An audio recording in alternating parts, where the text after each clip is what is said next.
What's going on, everyone? Welcome back to the podcast. Johnny, you know what day it is, but enlighten everyone why this Sunday is special. There's two reasons. Mother's Day. It's Mother's Day. And it's Well, Sunday. no. Well, yes and no. But let's shout out all the beautiful mothers out there that work hard every day and just lead by example for the next generation.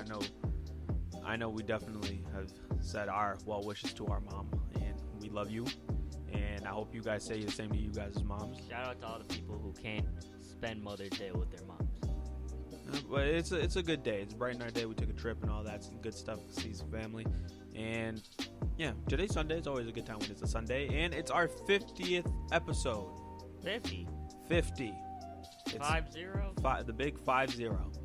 So Wow.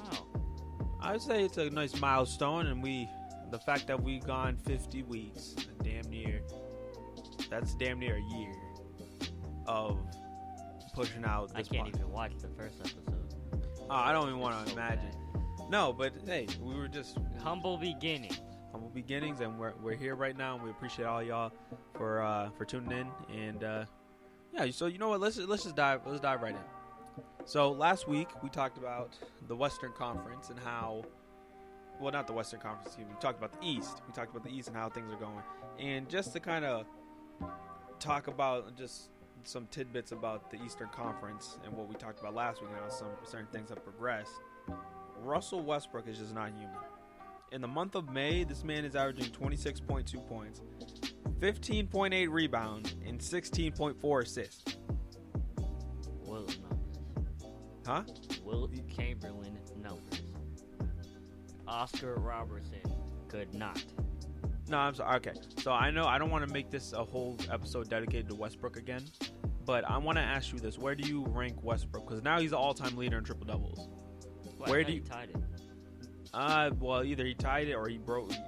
Either way, either he tied it right now or it's. He is Either way, he's going to be the all-time leader in triple doubles. Where do you rank Westbrook? He's top 10 point guard Of all time or point guard? of all time. Russell Westbrook's the top 10 player of all time. No, Point guard. So you're saying okay. So you said Russell Westbrook is a top 10 point guard of all time. Yes. Could anyone And else? he's destined for the Hall of Fame. Yeah. And here's the thing: it's funny how the what's the word? Depiction. The funny how the depiction has changed from him being, he He's a can't stat pattern. this, that, and the other, and then man, dude is doing this, that, and the third. See, when he's doing this stuff on a bad team, and he's helping them produce wins, and then things start turning out differently. But if Isn't it's, he like leading everybody in the Eastern Conference in rebounds as a guard? shoot, maybe. 15.8 rebounds Well, in the month of May. in the month of May. So I mean, dude, that's more than some centers. He's That's more than Thon Maker, and he's 7 foot. Hey, he's putting up some my career stats. I mean, he would just have to average 50. Just turn that 26 into 50. He's on Russell he's is my doing play. what my career player was Does doing in in a his first- rookie year. But yeah, see, we touched upon that. So the Wizards, like that backcourt a little bit scary. So I say you have to try your best to build around that best you can when it comes to the Wait, Wizards. they're not making the playoffs, are they? I don't know. Actually, since we're here, let's check the NBA standings for the Eastern Conference anyway. So, and our Celtics lost earlier to the Heat, so now we are 2 games back of the 6th seed, and we are in the play-in tournament.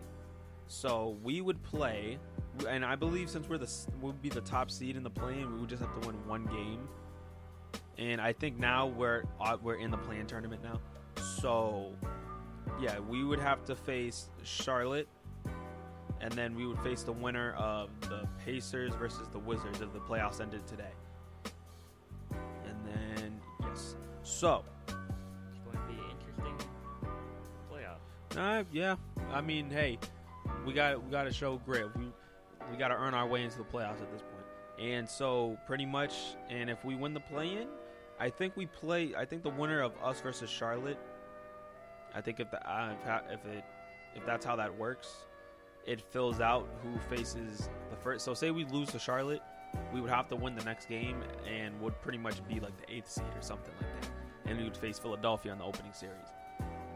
So, And if it was like, I guess we go 2-0 or something, we have sole claim of. So either way, we're facing either the Sixers or the Nets in the opening round. Which is both scary matchups. I mean, hey. But we're a scary team. I mean, but I don't know, man. Seed. Don't know, man. I say we just ride it out and try to be the best 8th seed of all time. That's just my optimism talking. But we're here to talk about the Western Conference now. And we're doing it same format as last week. We go kind of, not waterfall, but we go to a good team, bad team. Good team, bad team until we get through all 15 of the Western Conference teams. You know this already. But, okay. But it's a lot to talk about, and it's going to be fun. You ready? All right. My thing is, do you want to start with 1 or 15? 15. All right. The Houston Rockets. Nothing to talk about. No. The Houston Rockets are 34 games back of the first seed Utah Jazz. They can do it. Yeah, there was only 34 games left in the season, I guess. But they're 16-52. Odds are they're looking at top 3 pick in the NBA draft. They have some good players, I guess, who can play. They got John Wall, Kevin Porter, Christian Wood had a really good season, but even though he had some injury problems, Keyshawn Tate, Kenyon Martin Jr., he's been kind of popping off, and yeah, like lots of potential. Pretty much, quite honestly, we can't talk about Houston without talking about the James Harden trade. So I want you to say, I'm going to ask you this: would you rather have Karis LeVert and the Brooklyn Nets picks that you would have got anyway, or would you rather have what they got in Kelly Olynyk and Avery Bradley, and then those Nets picks? Karis LeVert. No, but okay. So you see, I mean, granted, Kelly Olynyk, he's been balling out ever since he got to and Kelly Houston. And Avery are on the same team. Yeah, and they were on the same team in the Heat too, so that's crazy. Yeah, so you got. It's funny to think about that because they've been on the same team 3 different times now. Because Boston, Miami, and now Houston. With Houston, they're pretty much just going through the rebuild. But the thing is about the Houston Rockets, they're a marketable team, and quite honestly, I think they can entice star players to head towards Houston because it's hot. To my understanding, there's not it's a different income tax or something like that. I've never been to Texas, and I wouldn't know anything. No, but the thing is, players look at stuff like that. Yeah. But they're pretty much in the midst of a rebuild. They just gotta hope they strike gold in the draft. I guess they got some good pieces. I would say, look, people will call about Christian Wood if he's on the market, and he might be super available. Quite honestly, I know the Pistons and Jeremy Grant. It depends because if they're looking just to trade all their good pieces and just do what the Thunder did, So, and I don't think Kevin Porter Jr. is gonna be that number 1 guy. Granted, he had that 50 piece and all that stuff, so he's gonna be a good player. The Cavs shouldn't have got rid of him for the reasons that they did. Yeah, that was such a bad. That's petty, but I feel he's gonna become a good player. He's gonna be a pretty decent player. They got a bunch of young guys who got stuff to prove, and that's all I can really say about that. They kind of flopped with the fact that Karis could have been a part of that. But I mean, hey, you traded him to. I feel like John Wall makes it a part of ways with it. And here's the thing: John Wall's come back and he's shown people. I'm not saying he's No, I got you. No. John Wall, he showed that he can still play at a high level in the NBA. He's not. I don't think he's going to get back to that being that 23 and 10 guy. I think he's kind of beyond that, but he can be that. He can get you. He actually shot really well. He can get you 16 points. He can get you 16 and 7 or something like that. But yeah, when it comes to the Rockets, they not a whole lot to get excited about, at least right now. Enjoy the rebuild. All right, so now we're on the top side. We're on Utah Jazz, who are the best team in the NBA. It was previously the number 2 seed, which we'll get to in a little bit, but 50-18. And I think there's 4 games left in the season, I believe, because it's 10 less games of what we're usually accustomed to. So, yeah, I believe that these guys... Is Donovan Mitchell still out? I believe so. And, in fact, I probably should just look. When it comes to either way, Donovan Mitchell has been balling out. And yeah, they got a bunch of good players like Royce O'Neal, Bogdanovich, who had a career night a few days ago. How many? Yeah, 48.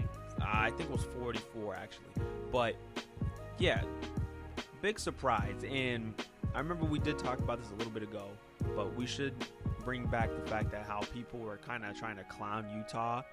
And it's funny how midway through the season you had players like LeBron James, when it came to like choosing all-stars, being like, oh, we don't use Utah. Like, you can understand, or you can have understanding that players around the league, or at least top superstars, look at Utah and they just laugh.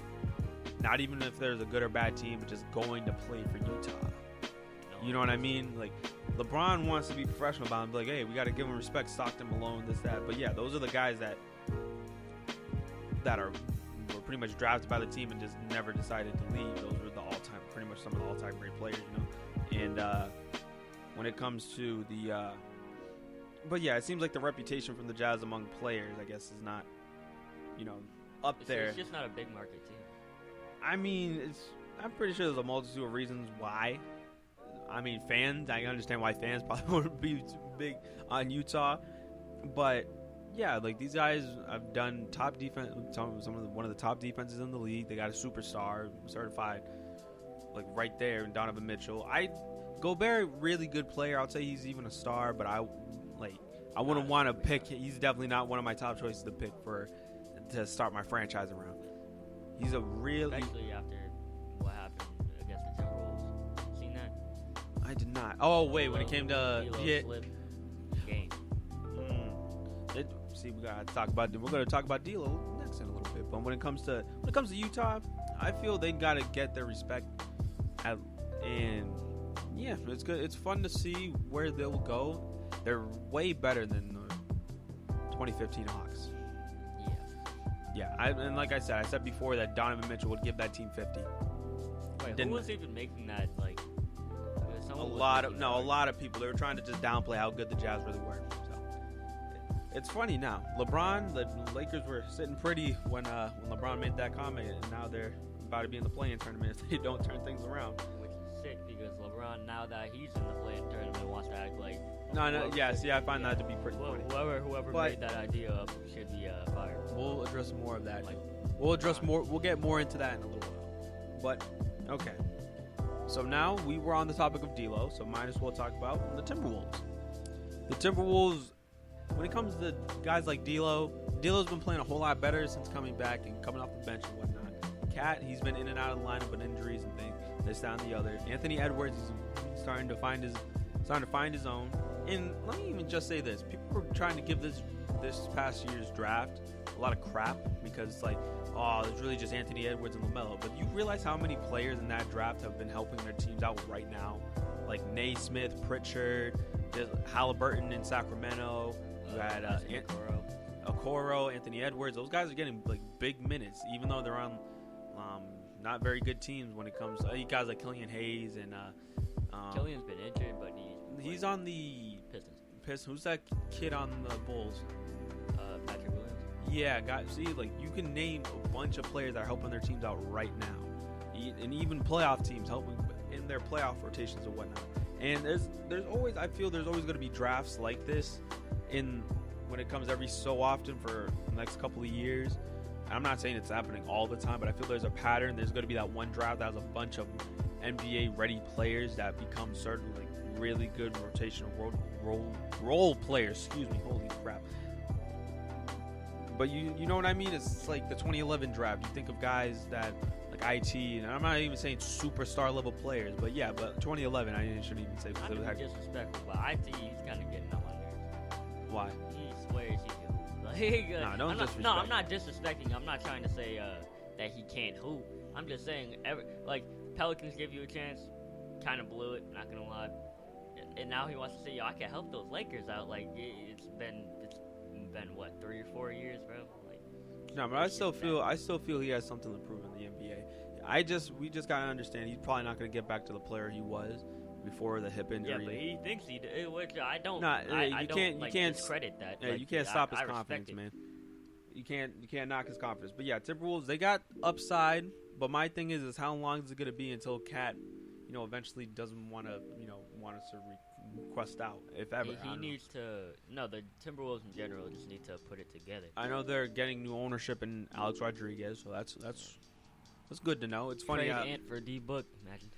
When it comes, no, there's no way that's happening. But when it comes to guys like Russell and this and the other, they have guys they could trade if they really wanted to just blow it up and rebuild and just, like, I don't know, hand the keys to Edwards or whoever you get. Because now you have the number 1 pick in the draft last year.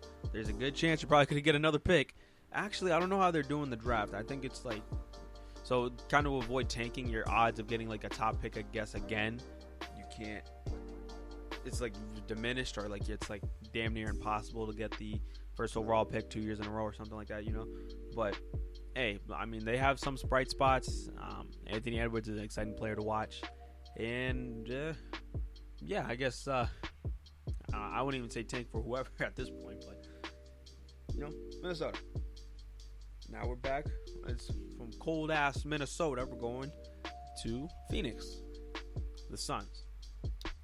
And I know we talked about it a little bit last week, but Chris Paul, MVP candidate.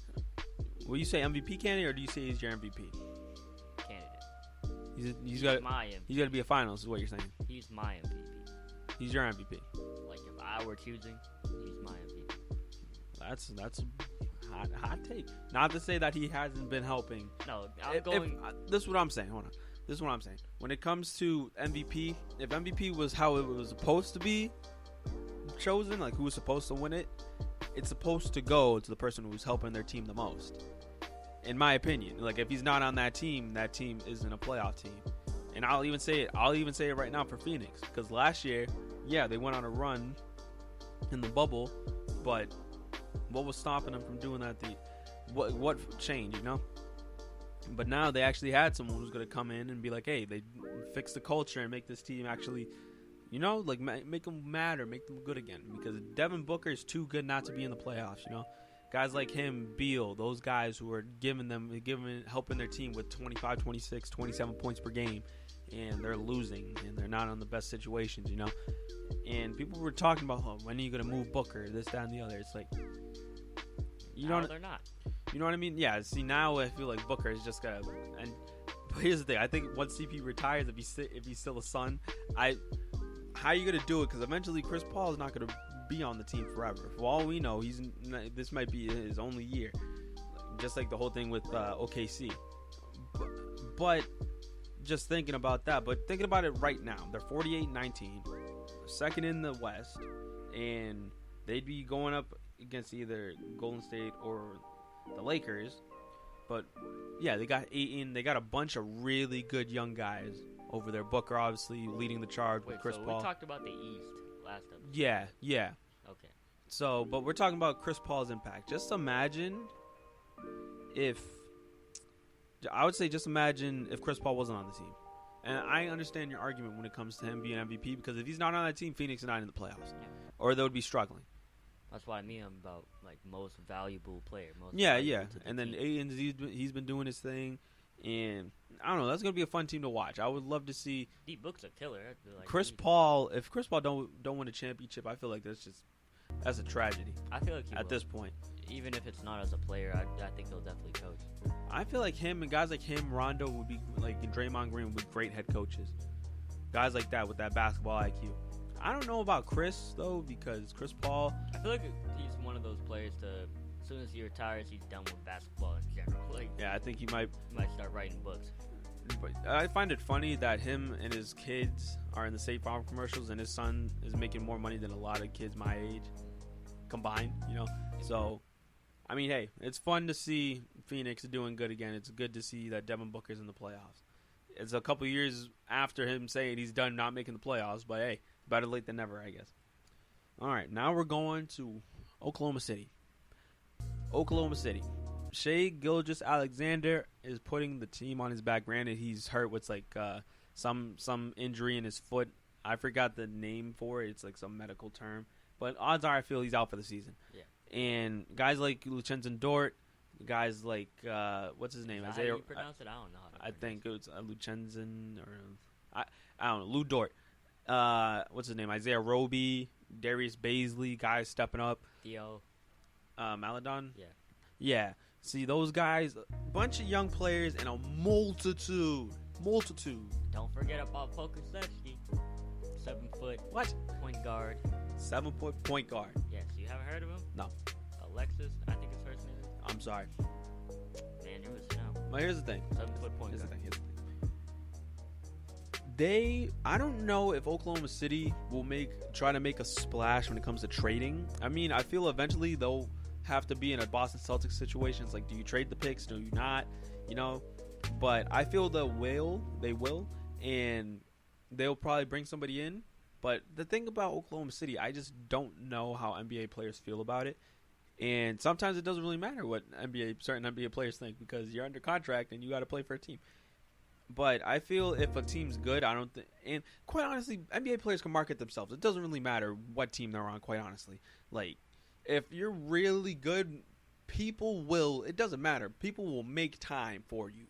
You know what I mean? Like, Kevin Durant got drafted out of Oklahoma City, and they put Oklahoma City on the map because people wanted to watch Kevin Durant. They wanted to see Russell Westbrook and guys like that. If you have really good players on your team, they'll market the team like that. That's how you market your team.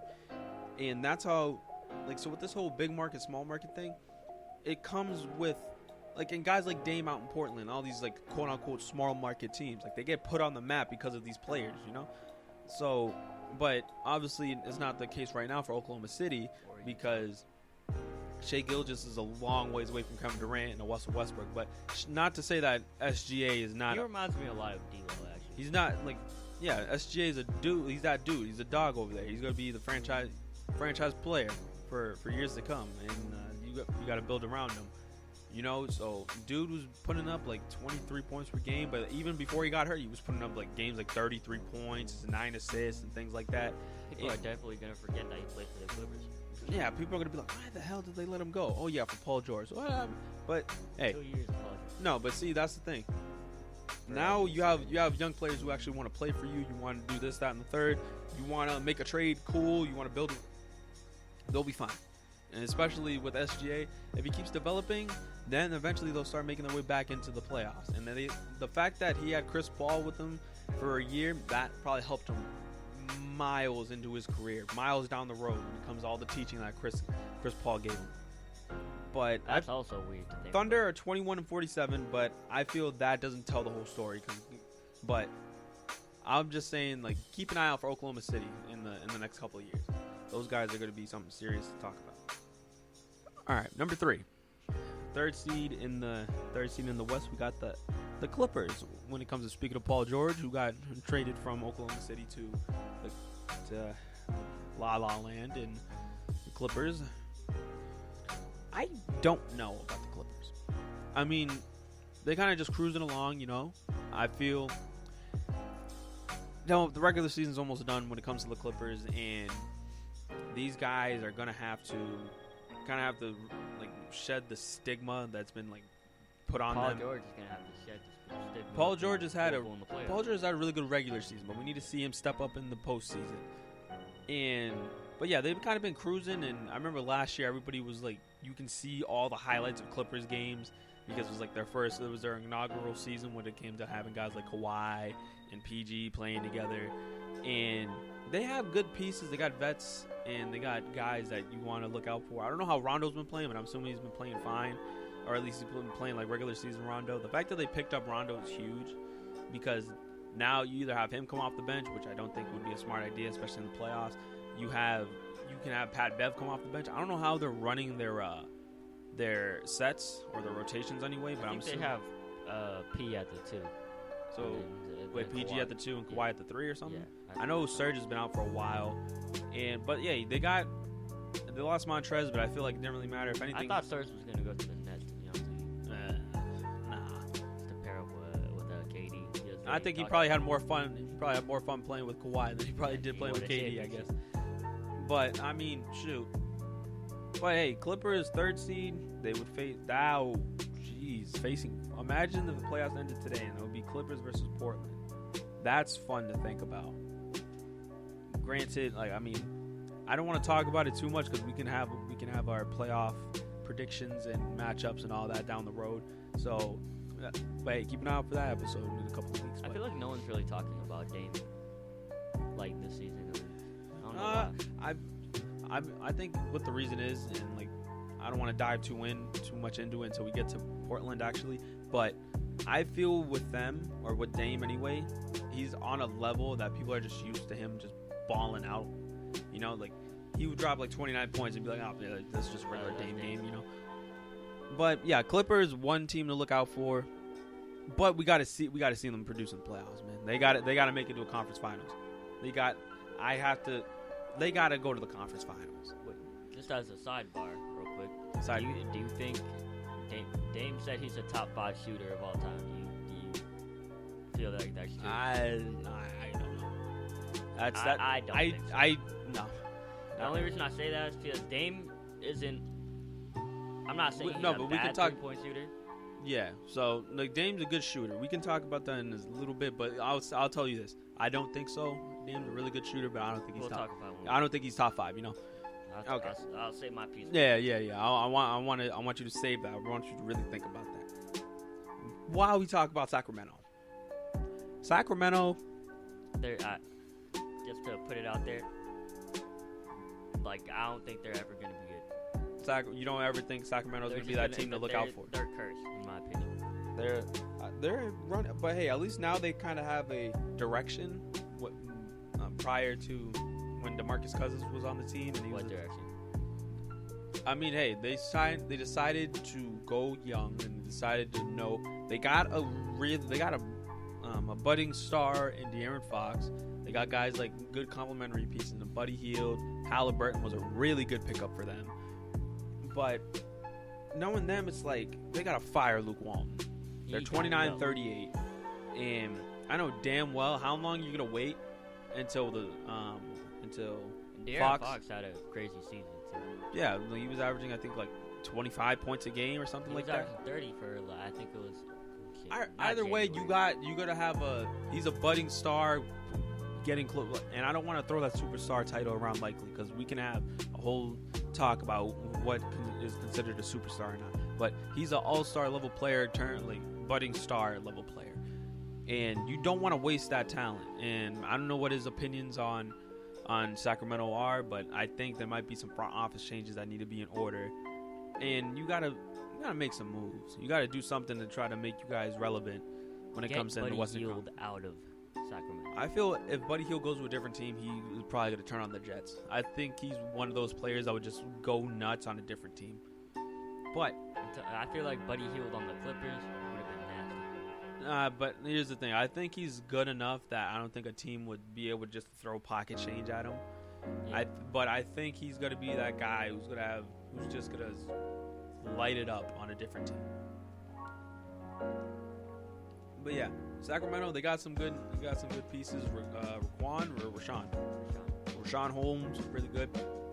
Marvin Bagley is starting to show people what kind of player he was supposed to be and why the Kings decided to take him over one of the I would say top MVP candidates in my opinion in Luka, but we'll talk about Dallas in a little bit. But when it comes to Sacramento, you gotta find an actual you have a direction when it comes to, but you're now back again on the fence, like mediocrity. You have a really good player in De'Aaron Fox. Don't waste his talent before he knocks on your door and says he wants to leave. You know? Okay. Number 4. I'm actually really excited to talk about the Denver Nuggets. Now, Murray, when he went down, it hurt my soul. 44-24 for the Nuggets. 4th in the West. And it's crazy to think about because 44-24 would be 2nd in the West, or in the East, I mean. They are on par with the Nets right now. But when it comes to Denver, to me, Jokic is the MVP. I know at the beginning of the season I said Luka, and Luka's very much there. But seeing what Jokic has done, the Joker, this man has been just lighting it up. And I've always thought to myself, if this dude was averaging over 20 points, and it's funny to think about, if this dude was averaging over 20 points, people will you would actually start being recognized as a superstar level player. And right now he's playing like an absolute superstar. And this is what I say with these small market teams. The NBA will market the team. If you have a top player on that team. Like Jokic, like people are always talking about the Nuggets now when it comes to basketball fans. So Like Melo was there. Jokic is averaging 26 points a game, and he's averaging a damn near triple-double. Granted, his assists have gone down a little bit from his prior seasons, but that doesn't really matter if the dude's averaging 25-plus points. And Michael Porter Jr. is really good. And MPJ is just absolute stud. He's starting to become an absolute stud. How people are really expecting him to play. And he's an underrated rebounder, in my opinion. I feel like, dude, people really don't know how good I feel that kid's probably going to be at this point now. But the fact that Murray has gone down and they still have they're 6-4 in their last 10 games. And the fact that they can just right the ship. But granted, like, you can't put all too much blame on anybody on that team, because Aaron Gordon, he was a pretty good pickup. I haven't seen, but I don't think he's been like a huge factor. But he's hey, been playing good defense. He's been doing what they've asked him to do, and the fact that they are still the top 5 seed in the West, that goes to show how important he really is to the team. Because just imagine like a Chris Paul situation, but like 5 times more. No, because Jokic is like a 6'11" point guard, dude. If he's not on that team, Denver Nuggets are not in the playoffs. Yeah, they're not in the playoffs. But Nuggets are a fun team to watch, and I cannot wait to see what they do in the postseason. And looking at the matchup, holy crap, they'd be facing Dallas. That's a nasty match. That's fun. And I know we said the East would be a bloodbath, but I feel like the whole playoffs, it's like, you really don't know. People would say, oh, the Nets, this, that, but I don't know when it comes to like I know the rest of the playoffs about to be fun. I don't care who wins. The rest of the playoffs is about to be fun. Okay. Now we're getting closer and closer to the play-in. New Orleans. I know Zion went down with the fractured ring finger in his shooting hand. They still have Ingram. Lonzo's been playing better, a whole lot better. He's starting to become a better shooter. So his form looks a lot better. Ingram, I know they traded J.J. Redick, and they have. I just figured that out like 2 days ago. Why is he in a Dallas? Josh Hart is out, I believe. They've been just hit with some injuries that it's like. I mean, think BI has a big. No, but Brandon Ingram, he's starting to play how people wanted Brandon Ingram to play on the Lakers. Like, that's what they drafted to be that next 25-point per game scorer. You're playing with LeBron. No, but I mean, granted, when he was playing with LeBron, he was averaging 18. Yeah.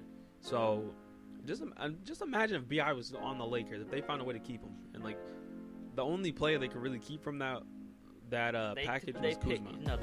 They picked the player that had the least amount of potential. I mean, but I think they wouldn't have been able to get an Anthony Davis trade done unless they included those Lonzo and BI. So, like, Kuzma is not good. And it's funny to think about when it comes to New Orleans. Imagine if, I don't know how good of a fit this would have been, but AD with Zion. AD would be playing the 5 every game, while Zion would be at the 4. He wouldn't like that, though. I don't know. Apparently AD doesn't like playing the 5, but I feel for the Lakers anyway, he has to. But if anything, I think New Orleans, in the moment, it was bad, like with sending him to the Lakers. But in hindsight, really, really smart trade. I feel now it's like it was even. It's not like somebody, they definitely won the trade. Brandon Ingram lighting up, so he's already like overshot his value tenfold. And then Lonzo, if Lonzo keeps playing like this, he's gonna start looking more and more like that guy. Like, to me anyway, I thought he was gonna be in like peak.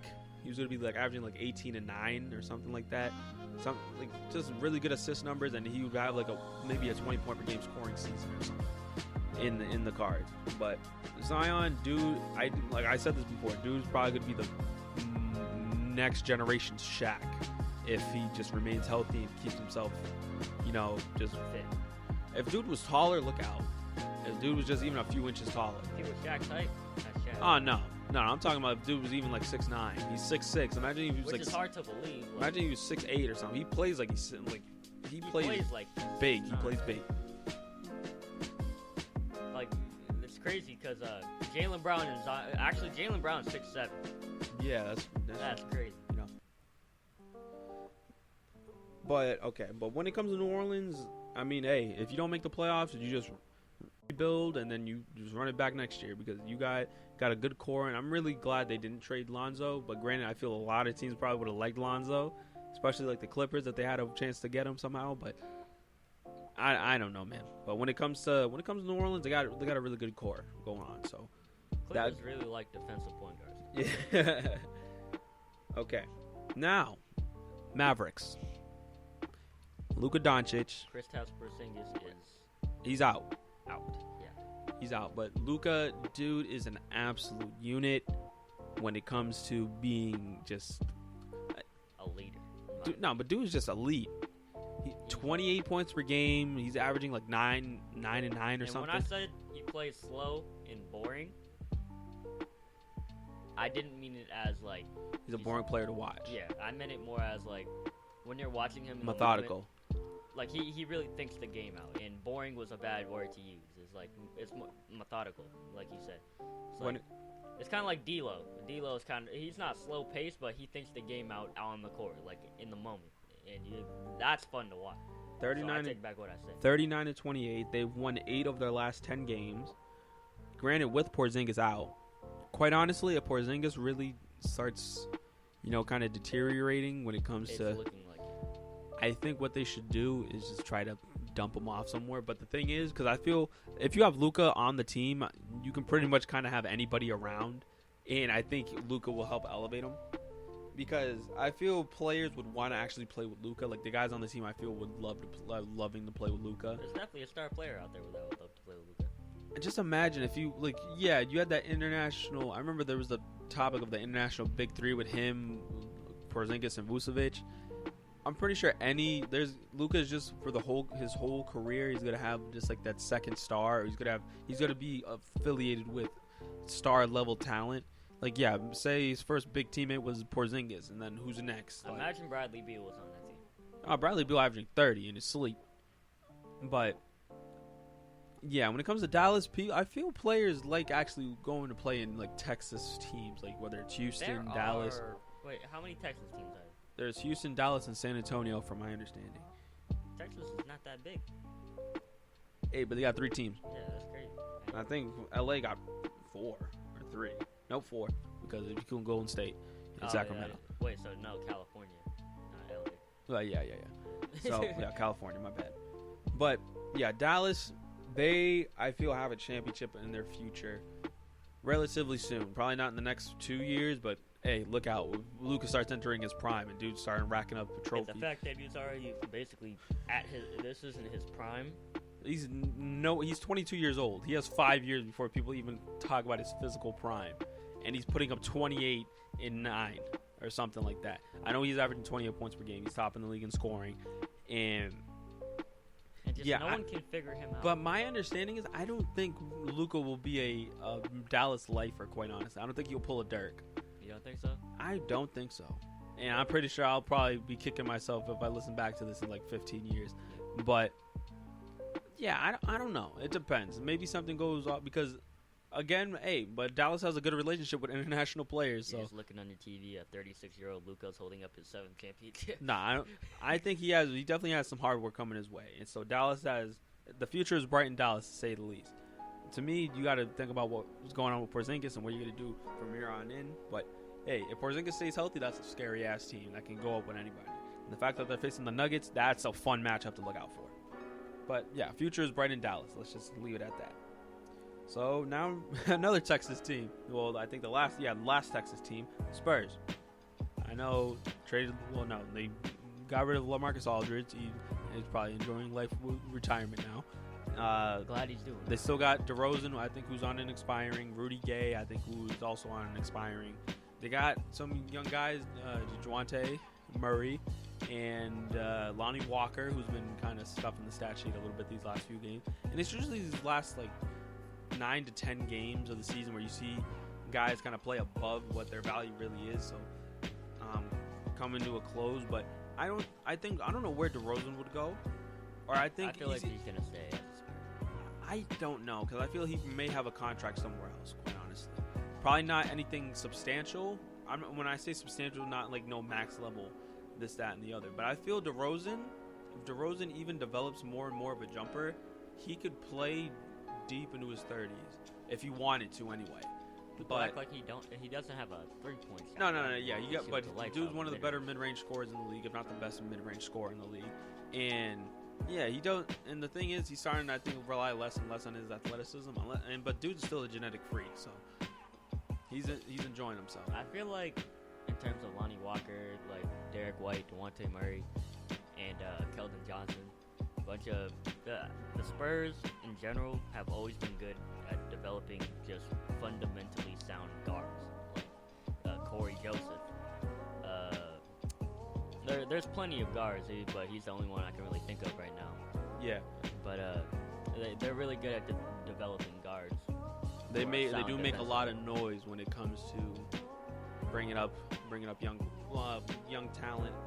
But when it comes to, keep in mind, Pop is probably done maybe after this season. Who knows? Or in the next couple of seasons. I know he's probably not coaching deep into the 2020s. So when it comes to that, how are you going to adapt to life without Popovich? And I think people were kind of I think he's hoping for at least one more chance at a championship before he calls it a career. But I don't know if that's in the cards. But hey, the Spurs have pulled some voodoo magic before when it came to getting someone like Kawhi Leonard, prying him away from Indiana, which is crazy to think about. But they gave him to him. Hey man, like just imagine if PG and Kawhi were playing together far before Clippers. But yeah, when it comes to the Spurs, I feel they'll be all right. I don't think they're gonna their culture is gonna change just because they're not winning or they're not making the playoffs for the first time in 20 years. So I think they'll be fine. When it comes to now, I'm gonna let you have the floor. When it comes to Portland Trailblazers, they are 39-29. They're 7 of their last 10 games have won. And yeah, I know there's a lot of talk amongst fans about Dame and CJ and where the team's going. So I'll let you have the floor. I know you said you wanted to say something about Dame. The Trailblazers are definitely losing years when it comes to Dame and CJ because they're getting up there in age. The surrounding cast isn't really that great. And back to what I was saying about Dame, I wasn't gonna say he was a bad 3-point because obviously Dame's not a bad. He's pulling from the logos, but I wouldn't say he's top 5. He has a deep range shot, but it's not like a lights out. Like if you leave him open, there's a chance he might miss it. Is what I'm saying. Yeah. He's not like a Steph Curry or a Larry Bird or Ray Allen. He's Reggie not, Miller. He's not an automatic 3-point It's shooter. like, damn, we can't leave him open. But if he gets hot, don't get me wrong, he's giving you 60, 70. But like I was saying, it's not. I feel like he'll get there eventually, but it's not lights out. It's crazy to think about. I think Dame's 30, something like that. Dame's 30. And quite honestly, I feel if they don't trade him within the next couple of years, 31, 32, he's not going anywhere. Yeah. And quite honestly, I think he's still going to be really good at 31, 32 because I don't think he's just going to fall off a cliff. His game is just built for him, I feel like. I think he's going to I think he's still going to be lighting it up at 33, 34, 35 years old if he wants to keep it going. I don't see him being like the kind of dude who kind of becomes a pioneer playing for multiple teams before he retires. I think but quite honestly, I think he's gone by 34. That's just my opinion when it comes to somebody like him. I think he wants to go out before he starts seeing the writing on the wall. Maybe he sees maybe he has an okay season of averaging 18 or something. He's like, yeah, I'm done. Instead of him playing until he's averaging 4 points on a mediocre Kings team or something. They sign him just to sell tickets. But when it comes to, and it's crazy to think about it now as you're getting older and you're seeing guys that you were used to just seeing play all the time, and you see these guys start to retire and whatnot. It's like LaMarcus Aldridge retiring kind of hit me. I was like, I remember when he first signed with the Spurs, and he was still pretty damn good. I remember when he gave OKC 56. I was like, no, but yeah, you see, it's times like that. You damn, I remember just a few years ago, dude was lighting it up, and what happened? That's how life goes. It's just like where the time. But here's the thing. I think what they would do, because Dame, he's said numerous occasions he doesn't want to leave. He would much rather play his whole career out in Portland than to go and chase a championship. and because he thinks to him, and that's why he gets so much respect from fans, is because he said he says a championship in Portland will mean a lot more to him than winning a championship out in like New York or LA or something. And quite honestly, if a trade to Golden State isn't in the cards, I don't think he wants to leave. I think the only way he would get that is if he got a chance to play in Oakland. But when it comes to... But I wouldn't want it to be like a D'Angelo Russell, Stephen Curry situation where it's like they can't both have the ball at all times and stuff. Yeah. That was such a cool team for like 20 games. Like seeing Stephen Curry. But they knew that wasn't. They knew it wasn't permanent, and hey, they flipped in and got Andrew Wiggins. It was so cool to watch, though. I mean, shoot, because they were killing, even though they're kind of. That was when Golden State was kind of some poop, and then Steph fractured his hand. It's like, all right, we're trading. That was just so fun to watch. They just like played off each other so well. Yeah, and then that's what you got to look forward for Clay. I hope there's no say because the league is better when Clay is in it. Yeah. When it comes to the Trailblazers, if anything, they would trade CJ before they trade Dame. To me, anyway, and because I think they have an obligation just to keep Dame at this point, because they've been loyal to their guys who have been with them, like LaMarcus when it came to Brandon Roy and these other guys, you know. But here's the thing, Lillard's better than all those guys. He's better than Rasheed Wallace. He was better than Brandon Roy. But granted, Brandon Roy probably should have been that dude if he never got hurt and he never had the card. I'm not gonna lie, in a 1v1 prime B-Roy versus prime Damian Lillard, I'm taking B-Roy. But I love Brandon Roy. Brandon Roy, he was like, when it came to a player that I was very intrigued about his career, I was very intrigued about Brandon Roy. That man was a killer.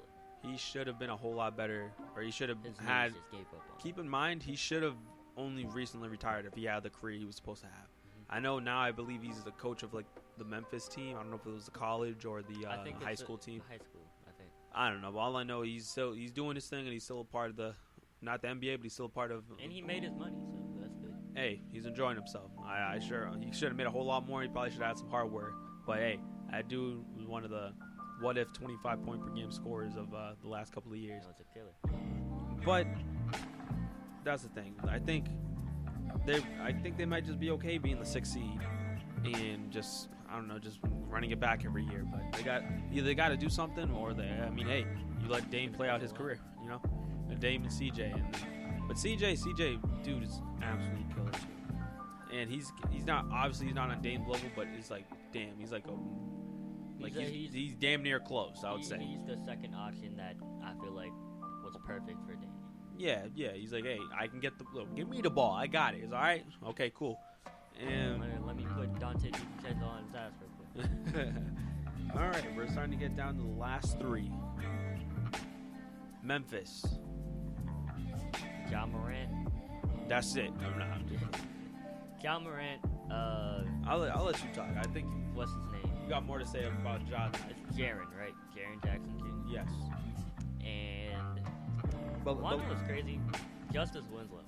But let me just say this: they're 34 and 33. They're in the play-in, as well as the Spurs. They'll be playing the Spurs, and they are 5-5 in their last 10 games. They have a bunch of good pieces. But yeah, it's all to build around Ja. Put it together. All to build around Ja Morant. Ja Morant, to me, dude has, at least when it comes to looking at his potential, he has a 25-10 season in him, easy. And I feel he's going to have one of those dunk of the year candidates, maybe at least every couple. Athletic. The dude is absolutely nuts. And it kind of, I want to say it stinks, but hey, again, these quote unquote small market teams, they're going to be doing. Memphis is definitely not a small market. They're going to be doing well for themselves. I'm going to say that. They've come a long way from having just a grit and grind team where you just build around guys who are just going nuts. But I feel eventually Ja and Zion may try to pair up. Who knows? Keep in mind all these young guys that are on separate teams that have been lighting it up. They may try to play together down the line. You know, which is crazy to think about, but you know, we might be like the D-Lo, Cat, and D-Book. Yeah, how they say they want to. Yeah. But see, something like that, I'm not too sure. Yeah, I don't think that's because the D-Book at this point is not leaving Phoenix. But they would have to go for that. But I don't think that would be in the That's cards not either, because I don't think that's- Phoenix would want to just, oh, you want your friends? We got you. No, I don't think that's how it is. But Memphis, fun team. But I just think that they just need to they run it back, try to get some pieces, and just try to actually it's get a. actually very similar to the grit and grind team. Not Just in fight. terms of That's all you play- got to do is fight. Yeah, not in terms of play style, but in terms of like the setup, like all-star point guard. Even though he wasn't really recognized as that until He will. He will very, very soon. And same thing with like Mike Conley when he was in his position, all-star point guard, even though he wasn't recognized as such.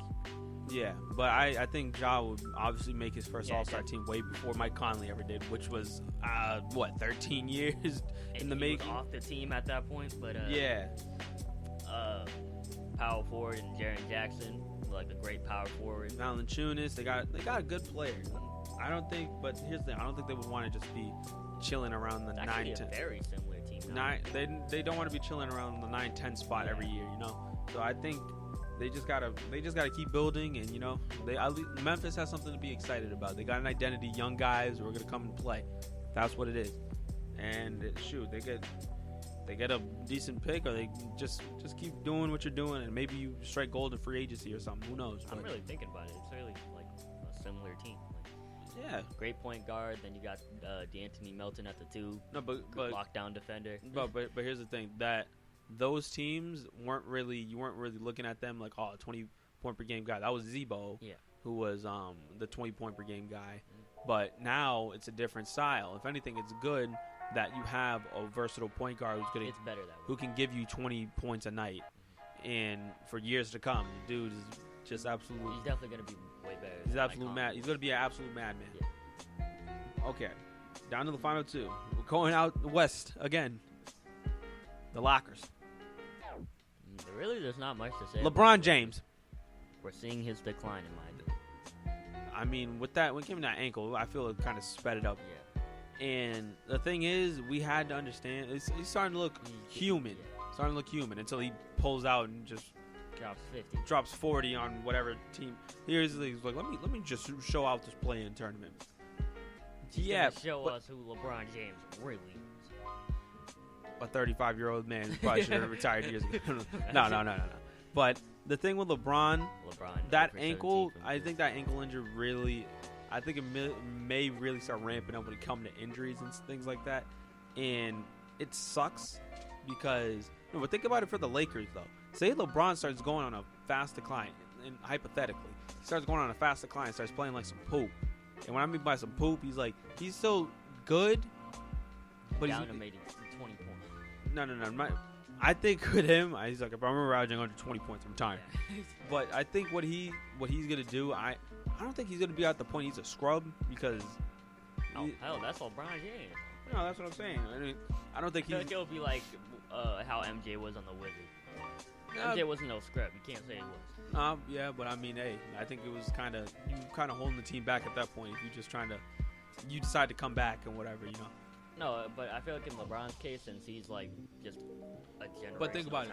talent, Think about it. The Lakers would be being deep if LeBron ain't playing like, hey, I can put y'all on my back and let me carry you.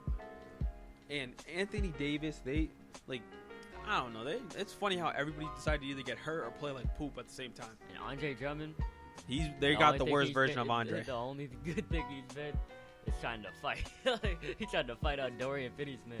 He literally had to say, ain't nobody scared no Andre Drummond, bro. Don't come at me, Andre Drummond. I'm sorry. But here's the thing: is Andre Drummond going to get some serious postseason minutes? He needs to.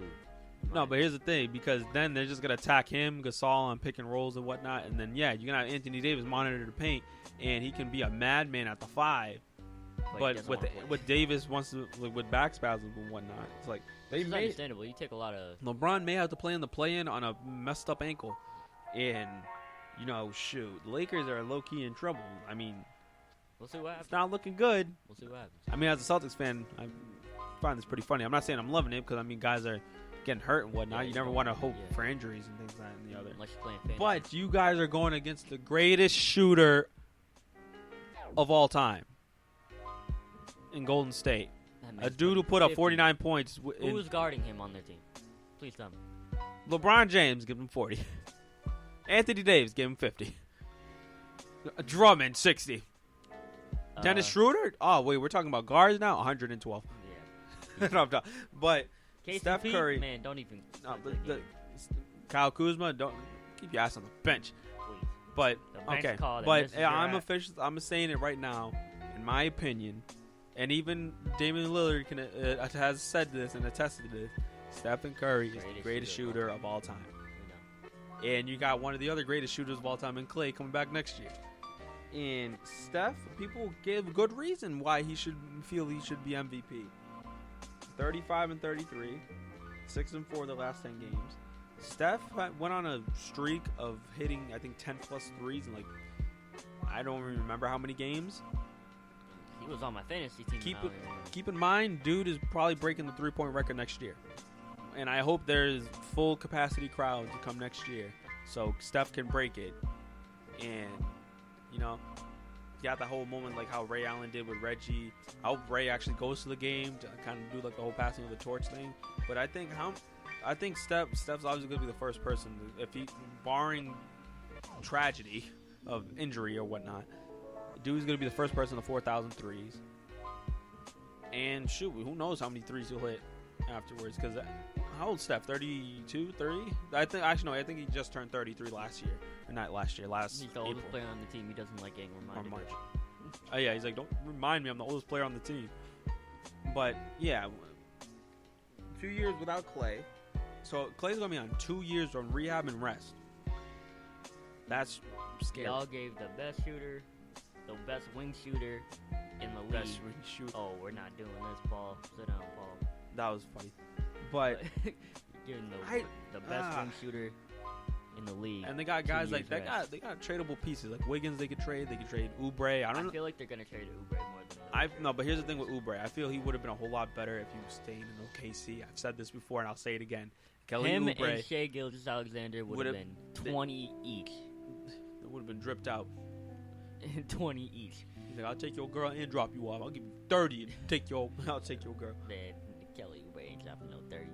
No. But Kelly, the thing is with Kelly, people were giving him crap at the beginning of the season. Dude was averaging like 9 points in like the first month. Nah, he was shooting horrible. Yeah, no, but he was picking it up now. He's averaging like nearly 16. But granted, he should probably He's out with a torn ligament in his left wrist, I think. Something like that. That's a shooting wrist. So, but hey, if he comes back, I mean, shoot, you're playing with Steph Curry. You cannot mess that up. Word. So Take shots, bro. It's a lot easier said than done. But hey, all right. So we got all the West.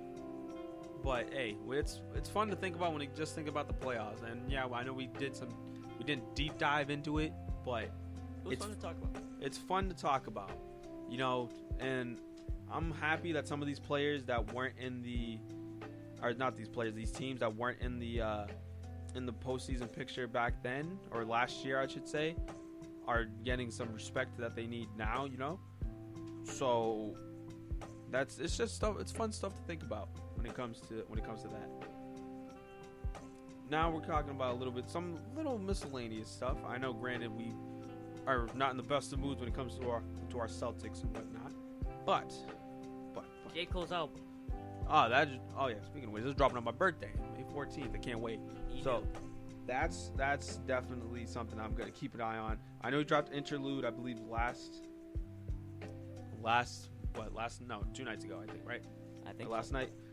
That's like J. Cole needs to have 16 songs on it minimum. He used to be averaging I'd appreciate it. 25 points a song. No. Yeah, so that's can't wait. I can't wait. Still waiting for Certified Lover Boy by Drake, but I mean, hey. I'm not. Shoot, man. All right, so now it's J. Cole. This is the off season. Keep in mind, I think this was one of the albums he was talking about when it came to like him kind of wrapping up what he needs to do for give me a second. I'm trying to find the post he did again. Give me a second. It was definitely I know a Fall Off was one of them. Yeah, see I think the Fall Off is his last one.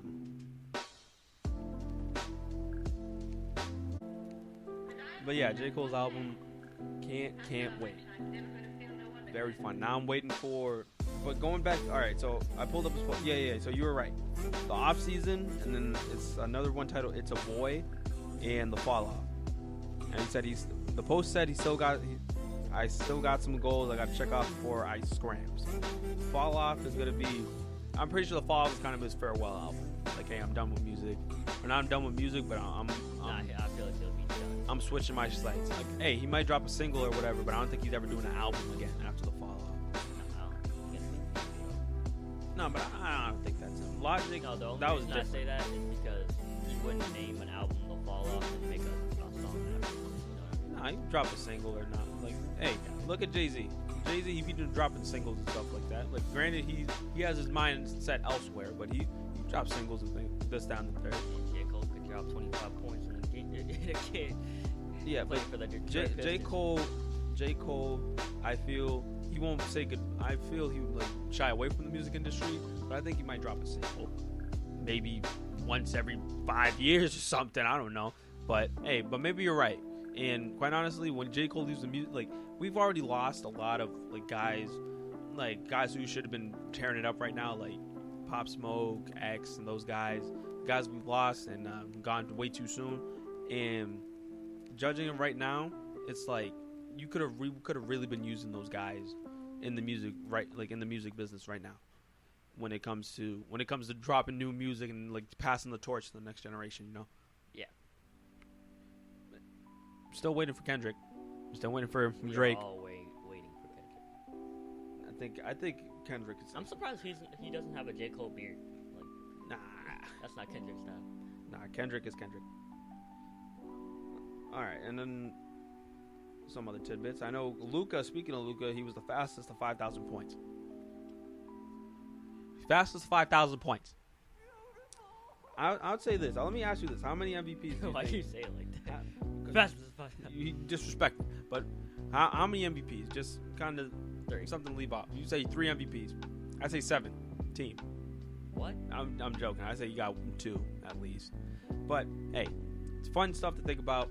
Western Conference is wrapped up. We got playoff predictions coming soon. The regular season's almost done.